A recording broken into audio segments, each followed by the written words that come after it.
Hoy la lectura del Santo Evangelio es según San Juan, capítulo 2, versículos del 13 al 22, y se trata de que Jesús purifica al templo.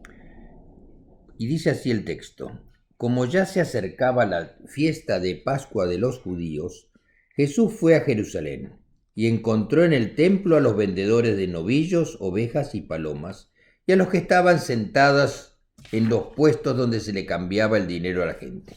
Al verlo, Jesús tomó unas cuerdas y se hizo un látigo y los echó a todos del templo junto con sus ovejas y sus novillos.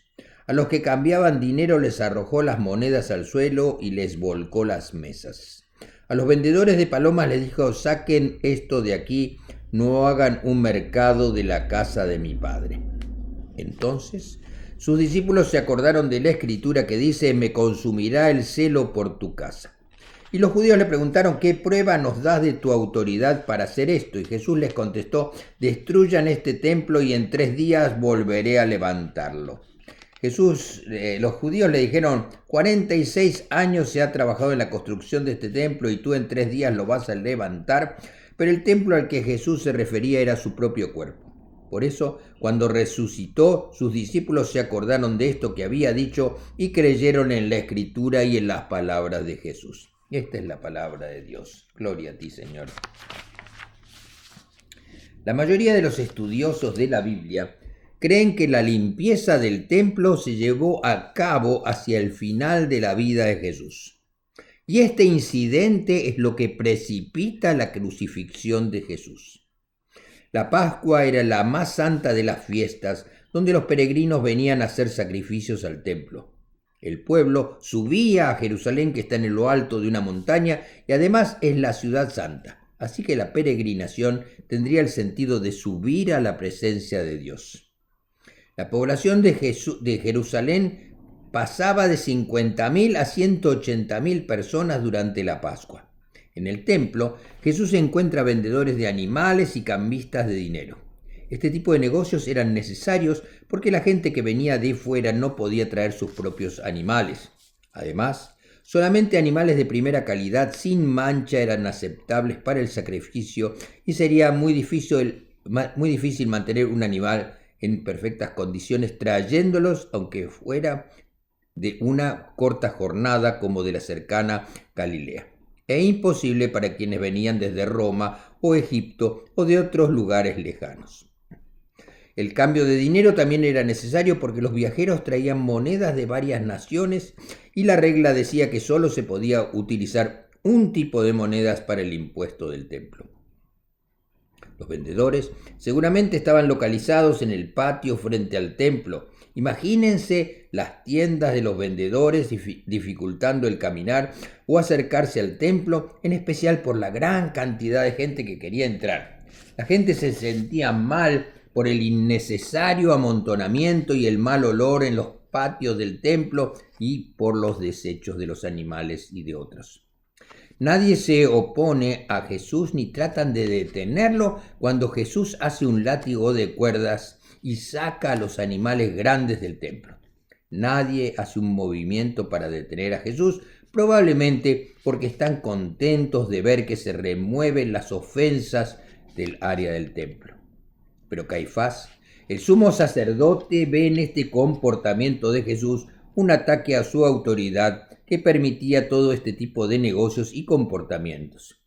Con más de 100.000 peregrinos en la ciudad para hacer sacrificios al templo, parece que habría cientos, tal vez miles de ovejas y ganado, y aunque la gente pobre, que era la mayoría, solamente podía sacrificar unas palomas. Lo que nos viene a la mente es una imagen como la de un mercado callejero con docenas o cientos de vendedores.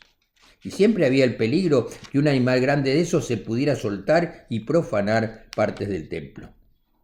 El ruido y el olor serían espantosos hasta dentro del mismo santuario. Jesús arrea a muchísimas ovejas y ganado fuera de los patios del templo. Además, dice el texto, que Jesús voltea las mesas de los cambistas y manda a los vendedores de palomas que las quitaran de ahí. Jesús critica a los vendedores diciéndole: no hagan un mercado de la casa de mi Padre.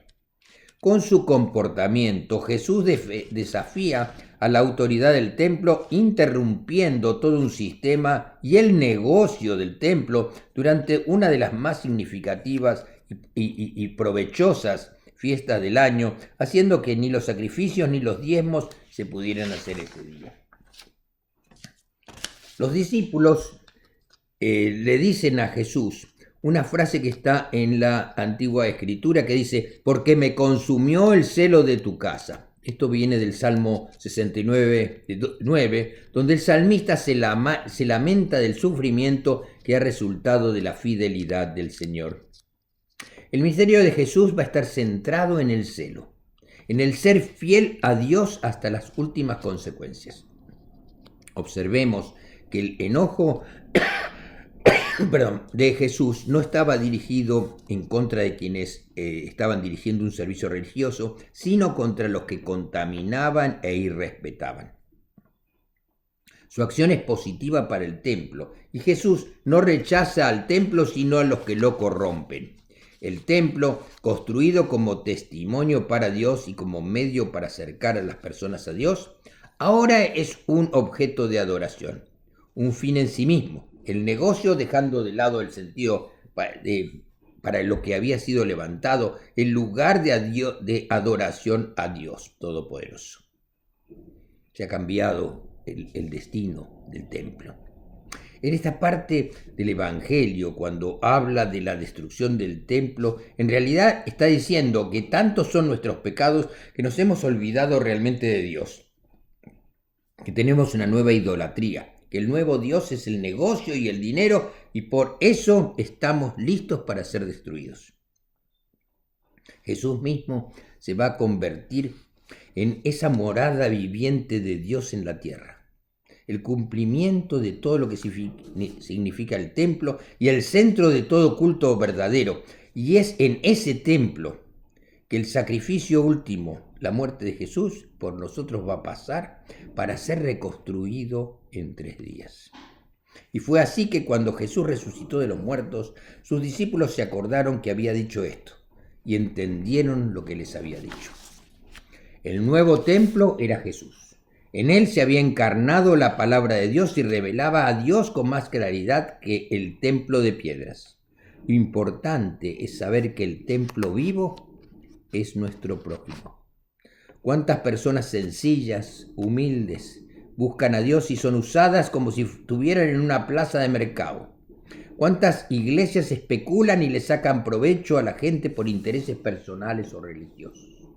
De la misma manera que Jesús se enfurece al llegar al templo y ver en lo que se está convirtiendo, de la misma manera debemos reaccionar nosotros cuando vemos que el templo vivo, que son los hombres y mujeres que conforman la humanidad, son profanados por la miseria, el odio, la enfermedad y la pobreza. No podemos acostumbrarnos a mirar hacia otro lado, como si esto no tiene nada que ver con nosotros.